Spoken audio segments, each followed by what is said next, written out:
નમસ્તે વિદ્યાર્થી મિત્રો, હું છું ભાર્ગવ લાઠિયા અને સ્વાગત છે તમારું આપણી આ યુટ્યુબ ચેનલ ઉપર. મિત્રો, ધોરણ 10 વિષય વિજ્ઞાનમાં ગુજરાત માધ્યમિક અને ઉચ્ચતર માધ્યમિક શિક્ષણ બોર્ડ ગાંધીનગર દ્વારા જે યુનિટ ટેસ્ટ એટલે કે એકમ કસોટી લેવાની છે એની આખી પ્રશ્ન બેંક આપણી પાસે અહીંયા સુધી આવી ગયેલી છે. તો મિત્રો, આ પ્રશ્ન બેંકના ક્વેશ્ચનોનું સોલ્યુશન આપણે આની અંદર છે તે જોવાનું છે. બરાબર, ચાલો તો શરૂ કરીએ. આ ક્વેશ્ચન બેંકની અંદર જે ચેપ્ટરો છે એ ચેપ્ટર 1 અને 13, બરાબર, આ બે ચેપ્ટરો છે તે આની અંદર એના ક્વેશ્ચન છે. આપણે સેક્શન વાઇઝ છે તે જોવાના છે. તો પહેલા સેક્શનની વાત કરીએ, જેમાં કુલ 15 પ્રશ્નો આપણને આપ્યા છે, જે પૈકી કોઈ પણ 3 પ્રશ્નોના ઉત્તર છે તે તમને આપવાના આવે, પણ આપણે બધાના સોલ્યુશનમાં છે તે જોવાના છીએ. સૌથી પહેલો સવાલ છે કે ભાઈ નીચે આપેલ પ્રક્રિયા માટે જે વિધાનો આપ્યા છે એમાંથી કયા વિધાનો ખોટા છે. તો મિત્રો, પ્રક્રિયા છે કે ભાઈ CuO plus H2 it gives Cu plus H2O. મિત્રો, અહીંયા ઓક્સિડેશન અને રિડક્શન આપેલું છે. તો મિત્રો, હંમેશા યાદ રાખો કે ઓક્સિડેશન હંમેશા ઓક્સિડેશન હોય કે રિડક્શન હોય, ઓક્સિડેશન હોય કે પછી રિડક્શન હોય, એ હંમેશા પ્રક્રિયકોનું થાય. કોનું થાય? તો કે પ્રક્રિયકોનું છે તે થાય, ક્યારેય નિપજોનું ઓક્સિડેશન કે રિડક્શન છે તે ન થાય. તો અહીંયા ઓપ્શન જુઓ, આપણા માટે જે પ્રક્રિયક છે એ કોણ છે? તો કે કોપર ઓક્સાઇડ અને હાઇડ્રોજન. તો કોપર ખોટા વિધાનો પસંદ કરવાના કીધા છે, તો કોપર નિપજમાં છે. તો પહેલું વિધાન ખોટું, કોપર રિડક્શન પામે, કારણ કે મેં તમને કીધું એ પ્રમાણે ઓક્સિડેશન રિડક્શન પ્રક્રિયકોનું થાય, નિપજોનું ન થાય. અને બીજું છે પાણી, તો પાણી ઓક્સિડેશન પામે. એટલે પહેલું અને બીજું આ બે વિધાનો ખોટા છે, એટલે આપણો જવાબ આવશે ઓપ્શન એ. બરાબર. મિત્રો, બીજી પ્રક્રિયા આપી છે Na2SO4 plus BaCl2 it gives BaSO4 plus NaCl. આ પ્રક્રિયા શાનું ઉદાહરણ છે? તો મિત્રો, દેખાય છે કે અહીંયા 2 વખત વિસ્થાપન થાય, તો ઓપ્શન ડી દ્વિવિસ્થાપન પ્રક્રિયાનું એ ઉદાહરણ છે. ત્રીજો પ્રશ્ન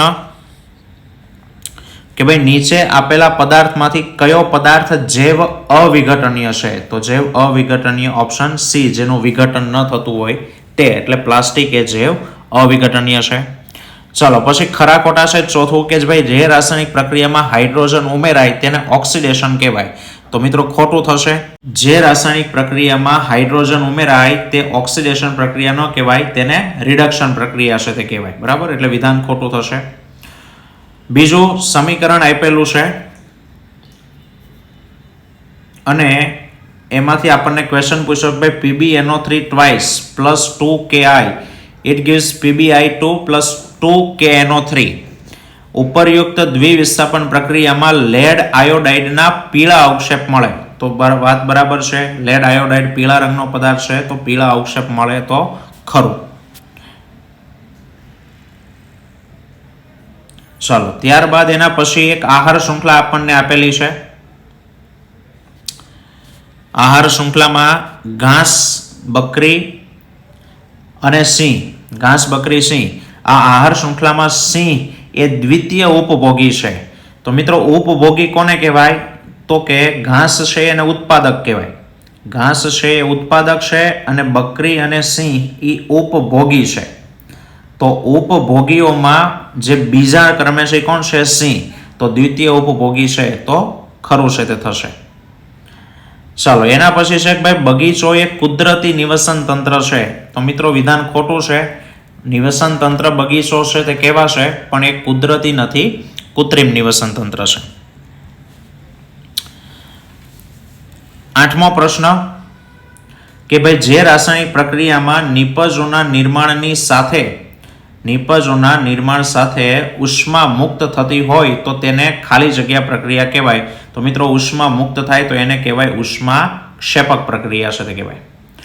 ચાલો, એના પછી છે આરસ પહાણનું રાસાયણિક સૂત્ર. તો આરસ પહાણ એટલે શું કહેવાય મિત્રો? તો કે ચૂનાનો પથ્થર.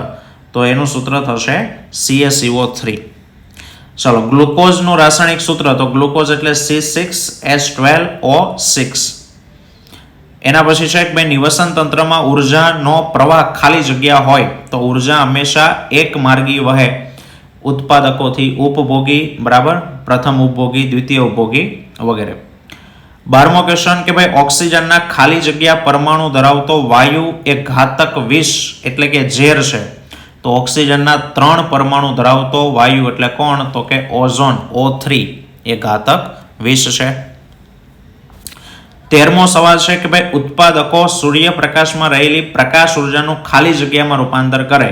તો પ્રકાશ ઉર્જાનું શેમાં રૂપાંતર કરે? તો કે રાસાયણિક ઉર્જા. રાસાયણિક ઉર્જા એટલે પોતાનો ખોરાક છે તે બનાવે, તો રાસાયણિક ઉર્જામાં રૂપાંતર છે તે કરે છે.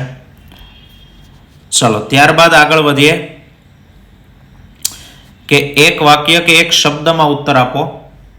તો એક વાક્ય એક શબ્દોની અંદર ઉત્તરમાં પહેલું છે કે ભાઈ રાસાયણિક સમીકરણને સમતોલિત કરવાની પદ્ધતિને શું કહેવાય? તો કે રાસાયણિક સમીકરણને સમતોલિત કરવાની પદ્ધતિનું નામ છે હીટ એન્ડ ટ્રાયલ પદ્ધતિ. Heat and trial. ચલો પછી છે યુનેપ નું પૂરું નામ જણાવો. તો મિત્રો યુનેપ નું પૂરું નામ છે સંયુક્ત રાષ્ટ્ર પર્યાવરણ કાર્યક્રમ. સંયુક્ત રાષ્ટ્ર પર્યાવરણ કાર્યક્રમ અથવા અંગ્રેજીમાં એને કહેવાય યુનાઇટેડ નેશન એન્વાયરમેન્ટ પ્રોગ્રામ. સંયુક્ત રાષ્ટ્ર પર્યાવરણ કાર્યક્રમ અથવા તો યુનાઇટેડ નેશન એન્વાયરમેન્ટ પ્રોગ્રામ. ચલો પ્રશ્ન 1બ માં તો કે 2 ગુણના 10 પ્રશ્નો આપણને આપેલા છે, બરાબર, જેમાં દરેકના 2 ગુણ છે. તો પહેલો સવાલ છે કે ભાઈ તફાવત આપો ઉષ્માક્ષેપક અને ઉષ્માશોષક.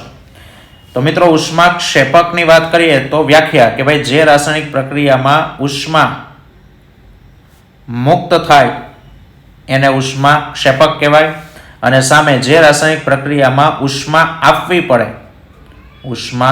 આપવી પડે અથવા તો ઉષ્માનું શોષણ થાય એને ઉષ્મા શોષક પ્રક્રિયા છે તે કહેવામાં આવે, બરાબર. બીજો મુદ્દો લખવો હોય તો લખી શકાય કે ભાઈ ઉષ્માક્ષેપકનું ઉદાહરણ, કે ભાઈ ઉદાહરણ તરીકે શ્વસન, વનસ્પતિ દ્રવ્યોનું વિઘટન થઈને ખાતર બનવું, બરાબર, આ બધી ઉષ્માક્ષેપક પ્રક્રિયા છે.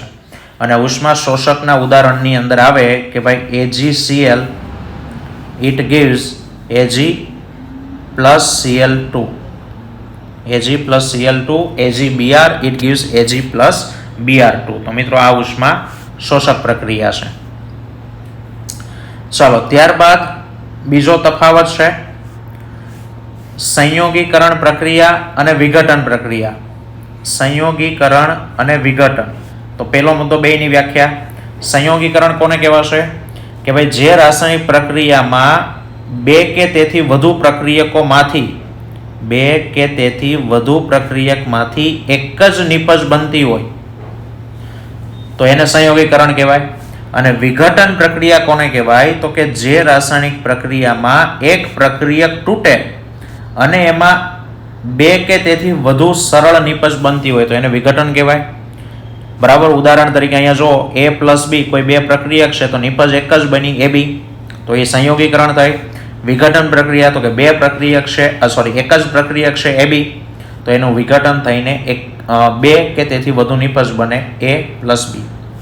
ઉદાહરણ આપી શકો સંયોગીકરણ તો કે કળી ચૂનાની પાણી સાથેની પ્રક્રિયા CaO plus H2O it gives CaOH twice.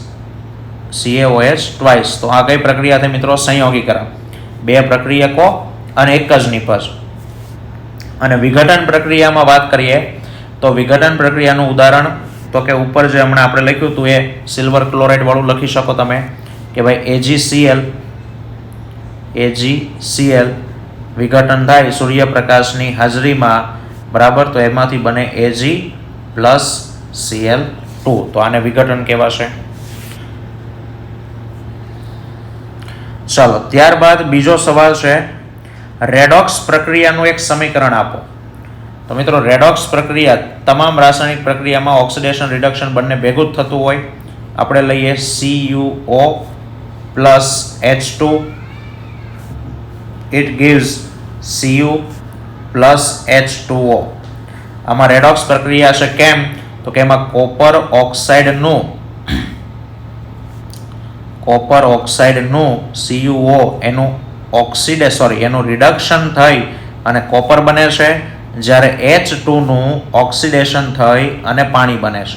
એક જ પ્રક્રિયામાં બંને થાય એટલે એને કહેવાય રેડોક્સ. ચાલો, ચોથો પ્રશ્ન છે, ચોપડીના ઇન્ટેક્સનો પ્રશ્ન છે મિત્રો, કે એક ચળકતા કથ્થાઈ રંગનું તત્વ છે X, એને હવામાં ગરમ કરો તો કાળું બને. તો તત્વ X અને કાળા બનતા સંયોજનનું નામ. તો મિત્રો X તરીકે આવે કોપર. કોપરને ગરમ કરો તો કાળા રંગનું બનાવે એ છે કોપર ઓક્સાઇડ. તો X નું નામ છે કોપર અને કાળા રંગના સંયોજનનું નામ છે કોપર ઓક્સાઇડ. ચાલો, ત્યારબાદ પાંચમો સવાલ કે ભાઈ તેલ અને ચરબીયુક્ત ખાદ્ય પદાર્થની સાથે નાઇટ્રોજન વાયુને શું કામ ભરવામાં આવે? મિત્રો આ પણ સ્વાધ્યાયની અંદર સવાલ આપ્યો છે અને ઘણો કામનો છે, ગયા વર્ષે બોર્ડમાં પૂછાઈ ગયેલો છે કે ભાઈ તેલ અને ચરબીયુક્ત ખાદ્ય પદાર્થની સાથે નાઇટ્રોજન વાયુ ભરવામાં આવે છે કારણ કે જો તેલ અને ચરબીયુક્ત ખોરાકને લાંબો સમય સુધી હવામાં રાખીએ તો તેનું ઓક્સિડેશન થાય અને ઓક્સિડેશન થવાથી તેનો સ્વાદ અને ગંધ છે તે બદલાઈ જાય.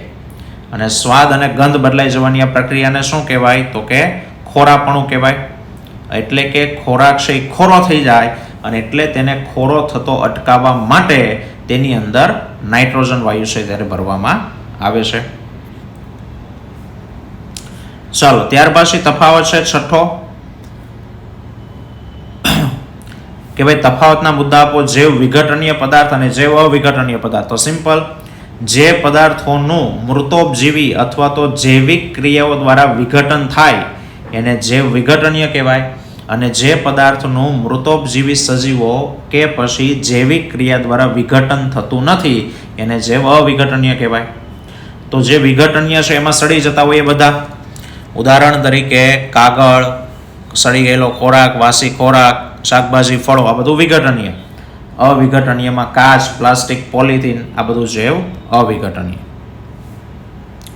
ચાલો, નિવસન તંત્રમાં વિઘટકોની ભૂમિકા સમજાવો. મિત્રો આ પણ 2 માર્ક્સનો કામનો સવાલ છે.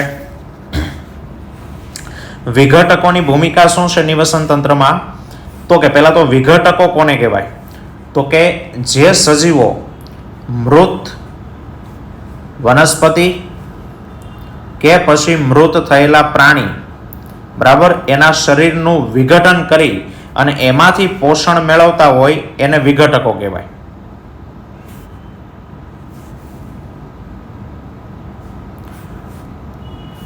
એના પછીનો મિત્રો સવાલ છે નિવસન તંત્રમાં વિઘટકોની ભૂમિકા સમજાવો.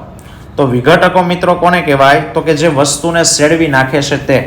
તો એની વ્યાખ્યા એવી આપી શકાય કે ભાઈ સજીવોના શરીરનો વિઘટન કરતા હોય એવા સજીવો એને વિઘટકો કહેવાય. અથવા તો એમ કહેવાય કે ભાઈ જટિલ કાર્બનિક પદાર્થનું શેમાં રૂપાંતર કરતા હોય? સરળ અકાર્બનિકમાં. મોટા અણુઓને તોડી અને નાના અણુઓ બનાવતા હોય એને વિઘટકો કહેવાય. બરાબર. હવે આ વિઘટકોએ જે પદાર્થો બનાવ્યા અકાર્બનિક પદાર્થો એ જમીનમાં ભળે, જમીનમાંથી નવી ઉગતી વનસ્પતિ એનો ઉપયોગ છે તે કરે, બરાબર. અને વિઘટકોના ઉદાહરણમાં આવે તો કે ફૂગ અને બેક્ટેરિયા. મિત્રો ચોપડીના ઇન્ટેક્સમાં પ્રશ્ન છે તે આપેલો છે. ચલો, 8મો પ્રશ્ન પણ ઇન્ટેક્સનો છે કે તમે કચરાના નિકાલની સમસ્યાને ઓછી કરવા માટે શું યોગદાન આપી શકો તે માટેના ઉપાયો દર્શાવો. તો કે કચરાના નિકાલની સમસ્યાને ઓછી કરવા માટે યોગદાનની વાત કરીએ, બરાબર, તો કે જે જૈવ વિઘટનીય કચરો છે, જૈવ વિઘટનીય કચરો, બરાબર, એ સડી જાય છે એવો શાકભાજી, ફળોની છાલ, વાસી ખોરાક, આ બધો એને જમીનમાં ખાડો ગાળી અને એને દાટી દેવો જોઈએ, બરાબર. પછી જે જૈવ અવિઘટનીય કચરો છે, બરાબર, એના માટે તો કે ધાતુનો કચરો, પ્લાસ્ટિક, પોલિથીન, કાચ વગેરેને રિસાયકલ કરીને વાપરવો જોઈએ, અને કહે છે કે તે માટેના ઉપાયો સૂચવો. તો કચરાનો નિકાલને ઓછા કરવાના ઉપાયોમાં તો કે પર્યાવરણને બચાવવાના જે 5 R છે એમાં R લખી શકાય કે ભાઈ રીસાયકલ કરવું, રીયુઝ કરવું, રિફ્યુઝ એટલે કે ના પાડવી, બરાબર, રીપર્પઝ છે. આવા 4 એના ઉપાયો છે તે થાય. ચલો ત્યારબાદ છે ભાઈ પોષક સ્તર કોને કહેવાય અને આહાર શૃંખલાનું ઉદાહરણ આપીને સમજાવો. આ પણ મિત્રો ઇન્ટેક્સનો પ્રશ્ન છે. જો તમે જોઈ શકો છો કે જેટલા પ્રશ્નો છે એમાંથી મોટા ભાગના ચોપડીના ઇન્ટેક્સના પ્રશ્નો છે. પોષક સ્તર, તો મિત્રો આહાર શૃંખલાના દરેક સ્તરને પોષક સ્તર કહેવાય. કોઈ એક આહાર શૃંખલાનું ઉદાહરણ આપો, તો ઉદાહરણ તરીકે બગીચાની આહાર શૃંખલા આપણે લઈએ તો બગીચાની આહાર શૃંખલામાં ઘાસ છે. આ ઘાસને ખાવા વાળો તો કે તીતી ઘોડો, તીતી ઘોડાને ખાવા વાળું દેડકો, દેડકાને ખાવા વાળો સાપ અને સાપને ખાવા વાળું બાજ, સમડી અથવા તો મોર. હવે એમાં ઘાસ તો કે પ્રથમ પોષક સ્તર કહેવાય, કારણ કે સૌથી પહેલા પોષણ એને મળે. એ ઘાસને તીતી ઘોડો ખાય એટલે પછી એને પોષણ મળે, તો તીતી ઘોડો બીજું પોષક સ્તર કહેવાય, દેડકો ત્રીજું, સાપ ચોથું અને બાજ પાંચમું. બરાબર, તો આ થયા પોષક સ્તર. ચલો અને મિત્રો છેલ્લો સવાલ છે કે ભાઈ ઓઝોન સ્તરનું સ્થાન અને મહત્વ જણાવો. તો ઓઝોન સ્તર એ વાતાવરણનું બીજું આવરણ સ્ટેટોસ્ફિયર નામના આવરણમાં છે તે આવ્યો છે. અને તેનું મહત્વ શું છે તો કે ભાઈ તે સૂર્યમાંથી આવતા પારજાંબલી કિરણો એનું શોષણ કરી અને એને પૃથ્વી સુધી આવતા છે તે રોકે છે. તો મિત્રો આ હતું સેક્શન એ નું સોલ્યુશન. બરાબર, હવે આવતા વિડીયોની અંદર સેક્શન બી નું સોલ્યુશન આપણે મૂકશું. તો મિત્રો જોતા રહો. જો વિડીયોને ગમ્યો હોય તો લાઈક કરો, શેર કરો અને હજુ સુધી અમારી યુટ્યુબ ચેનલ સબસ્ક્રાઇબ ન કરી હોય તો સબસ્ક્રાઇબ કરી અને બેલ આઇકન દબાવો. આવતા વિડીયોની અંદર ફરી પાછા મળીશું. જય હિન્દ, જય ભારત.